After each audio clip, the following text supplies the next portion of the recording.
Hello friends, today I'm going to show you how I prepared a melt and pour soap base, which will work for making our own personalized soap bars for the whole family. At the end of the video, we'll make an example.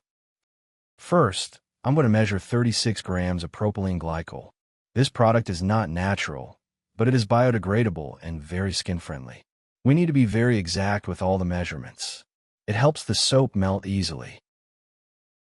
For glycerin, we need 12 grams. This one is a natural product. It helps make the product gentle on the skin. For 70% sorbitol, we're going to measure 40 grams. This is also a natural product. It helps with transparency. For 70% sodium lauryl sulfate, we're going to use 60 grams. This is the least natural of all the products, but it helps create plenty of foam and cleansing power for the soap. For stearic acid, we'll use 23 grams.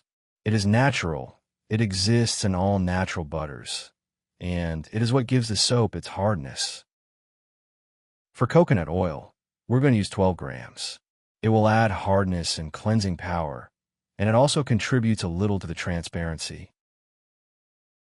Notice that I have the slow cooker connected to a temperature controller, so it does not heat above 70 degrees Celsius. This is very important. Otherwise, the product can be ruined. I'm going to place all the ingredients we have measured into the slow cooker, and we're going to melt them slowly. Now we're going to prepare the lye solution. Remember to wear safety glasses, a mask, and gloves, because these chemicals are very corrosive. For sodium hydroxide, we're going to need 6 grams and 12 grams of water. Remember, you should never pour water over sodium hydroxide. Always pour the sodium hydroxide into the water to prevent splashing. I did it wrong this time. It could have splashed onto my skin. I was lucky that it was a very small amount and nothing happened. We need to stir until it becomes transparent. Notice that the temperature does not go above 70 degrees. I removed the thermometer probe so it doesn't get in the way, and I pour in the lye solution. We can see how it reacts quickly. Soap lumps are already forming. We need to let them melt, and this will take about 2 hours. We put the thermometer back in and cover it. After 2 hours, everything is dissolved, the chemical reactions have finished, and it is time to pour it into the mold.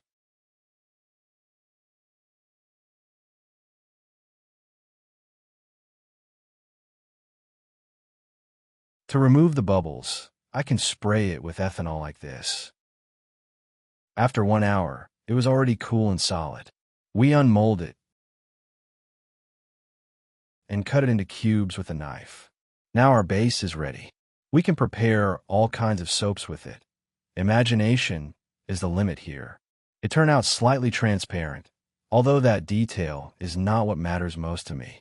What matters to me is that it is skin-friendly, has cleansing power, melts with moderate heat below 70 degrees, and solidifies again.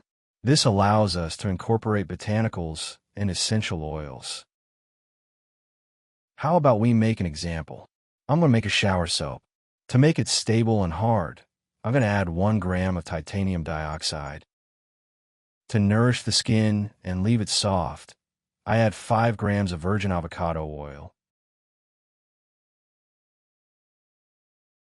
a few drops of green colorant for a visual effect.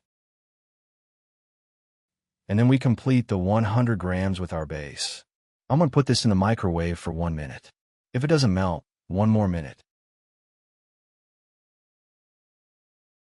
We stir it well to integrate the titanium dioxide. And I'm going to add 2 milliliters of tea tree essential oil, so it helps protect the skin against fungus. Then we pour it into our silicone mold, so it can cool and solidify.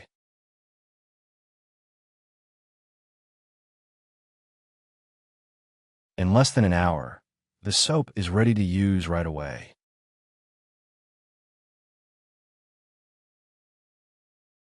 I'm going to wash my hands with it. Look at the foam it produces. With this base, we can prepare any soap we like.